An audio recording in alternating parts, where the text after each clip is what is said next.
This is an introduction to factoring polynomials, and in this first part we will discuss the greatest common factor. Before I get started with factoring, let me explain to you the difference between multiplying and factoring. What we have here on the left is a multiplication problem. If you're asked to multiply this out, you're going to distribute and multiply 3x times x squared, which is 3x cubed, and then 3x times 9 is 27x. So that process of distributing and writing this without parentheses, going in this direction, this is called multiplying. Similarly down here, if I distribute, I get 15 x to the third power y minus 6x squared y. That process of starting with these two pieces that are multiplied together and distributing and multiplying it out, that is called multiplying. Factoring is going in reverse. So when we work problems by the end of this section, we will be starting with this 3x cubed plus 27x, two terms that are added, or in this case subtracted. So the operation that's connecting things is addition and subtraction, and we are going to want to go in reverse order and rewrite it as a multiplication problem. In order to do that, we have to first understand something called the greatest common factor. So let me remind you of maybe when you did greatest common factor with numbers. Conceptually, a greatest common factor is just the largest number that you can come up with that will divide into both 36 and 60. So if you think of all the numbers that divide into 36 and 60, 2 divides into 36 and 60, 4 divides into 36 and 60, 6 does. You come up with all the numbers that divide into both of those, and you're going to find out that the greatest common factor is 12. Now, what if you couldn't just make that list? How would you go about doing it? Well, you can look at prime factors. So 36, a lot of people learn factor trees. That's 2 times 18. 18 is 2 times 9. 9 is 3 times 3. I stop breaking things down when I get to a prime number. So I find out that 36 is 2 squared times 3 squared. And if I do the same thing with 60, 60 is 2 times 30, 30 is 2 times 15, and 15 is 3 times 5. So 60 is 2 squared times 3 times 5. Well, if I want to find something that's in common, build the biggest thing, that's the greatest thing, that's in common in all of these, I look at each of the prime factors. So this one has a 2 squared and this one has a 2 squared. So the GCF, the greatest common factor, can have a 2 squared in it. If I look at the 3's, this one has a 3 to the second power, but this one only has a 3 to the first power. So the only thing that's in common is one of those. So I'm going to get a 3 to the first power. And the 5, well, the 5 doesn't appear in the 36, so that's not in common, so there's no 5 in the GCF. And so the greatest common factor is 2 squared times 3, or 12. And again, conceptually, that means that's the largest number that will divide into both 36 and 60. And what I want you to notice is that the exponent that's showing up here in the GCF, it has to be common to both of them, and if you have two different exponents like this, a 3 to the first and a 3 to the second, you take the smallest one because that's all there is in common. We're going to need that when we go with variables here. So if I have these three terms here, 3x squared, 6x cubed, and 12x to the fifth, and I want to come up with a greatest common factor, first let's look at the coefficients. 3, 6, and 12. What I ask myself is, what's the largest number I can find that divides into all of those? And I think the largest number that divides into all of those is 3. And then if I look at the variables, an x squared, an x cubed, and an x to the fifth, I have to have something that's in common. The most that's in common in all of those is an x squared. It's that smallest exponent that appears. So the GCF here is going to be 3x squared. If I look at the second example here, again looking at the coefficients first, 12 and 20, what's the largest number that divides into both of those evenly? I believe that's 4. So the GCF is going to have a 4 in it. And then when I look at the variables, I look at each variable separately. I have an a to the fourth and an a squared, so the only thing that's in common is an a squared. And a b to the first power versus a b to the third power, the only thing that's in common there is a b.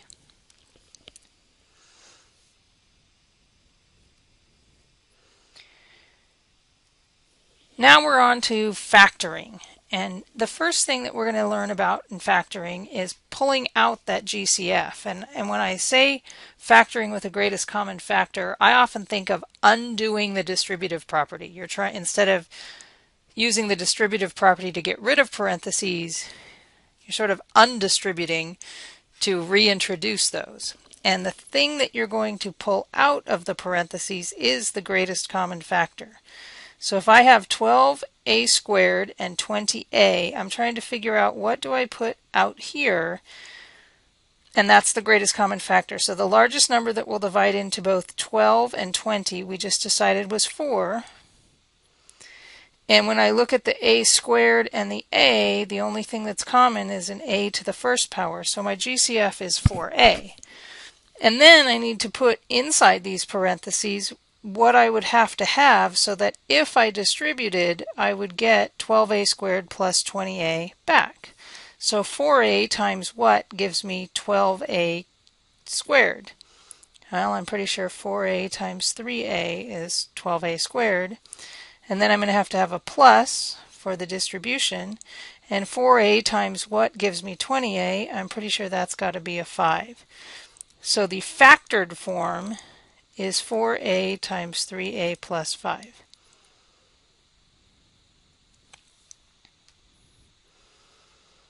Let's try one more. The greatest common factor here, well, using the coefficients first, the largest number that will divide into both 4 and 6 is 2. Again, I'm trying to pull that outside of parentheses. And then I've got an x squared and an x to the first. Well, the only thing that's in common there is an x. And the last term has a y, but the first term doesn't, so I don't even have a y in common. So my GCF is 2x. And then I have to figure out what I'm going to put inside the parentheses so that if I distribute this 2x, I get this polynomial back.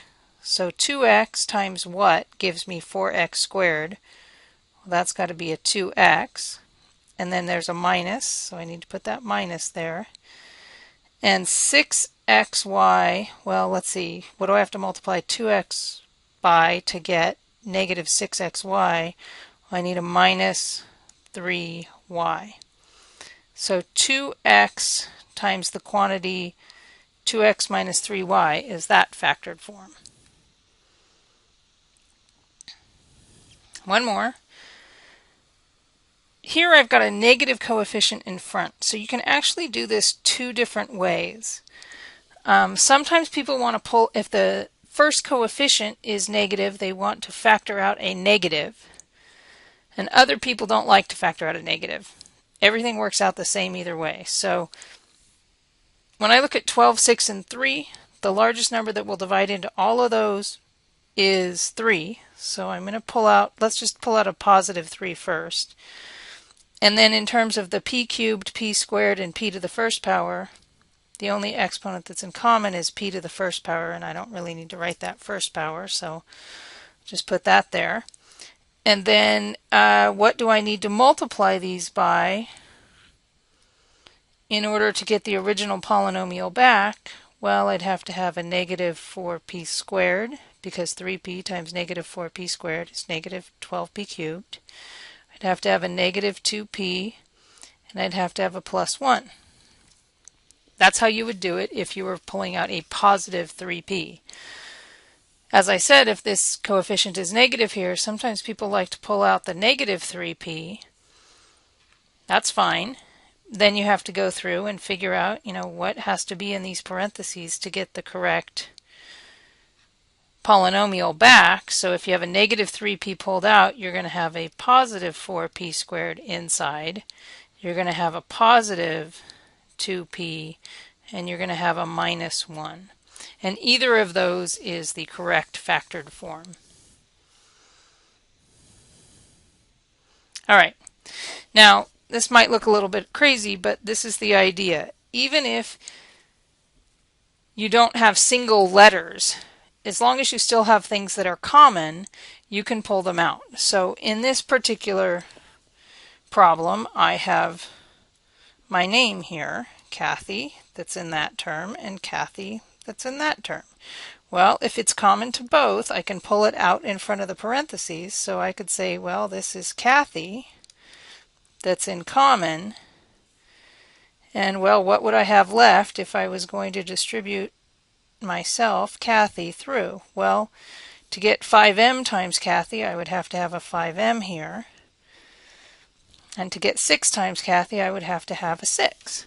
So I could factor that, even though it's weird to have a whole word there. I could factor that into Kathy times 5m plus 6. I could also, this is kind of weird for some people, but I could also write it the other way. I could write it 5m plus 6 first, and then put the Kathy on the right, which might look kind of strange to you guys, but notice that in these terms here, the Kathy was on the right. So either order is fine. And so in this problem, if I have a big mess in the first term and I have a big mess in the second term, that's in common, and I can pull that out. And what I would have left is 2x from the first group here, and I would have a minus 3 from the second group. Now, why did I do all that? Well,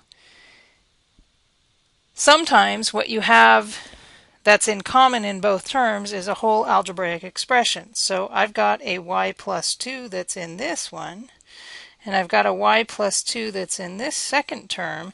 And this isn't factored as it is, even though there's parentheses, because I still have a minus sign right here. And it's not factored until you only have the pieces being connected by multiplication. So if I treat that y plus 2 as what's in common and I pull it out in front, then what I have left, if I take the y plus 2 out of the first term, is just this 2x. And what I have left in the second term is a minus 7. So because those two pieces are now connected by multiplication, this is the factored form. And lastly, in this one I have a p minus 8 that's in common. And so if I wanted to, I could pull that out in front, even though it's a whole algebraic expression. And then what I have left in the first one is 4m, and what I have left in the second term is minus 3. These are now connected by multiplication, so this is the factored form. That's a summary of factoring with the greatest common factor.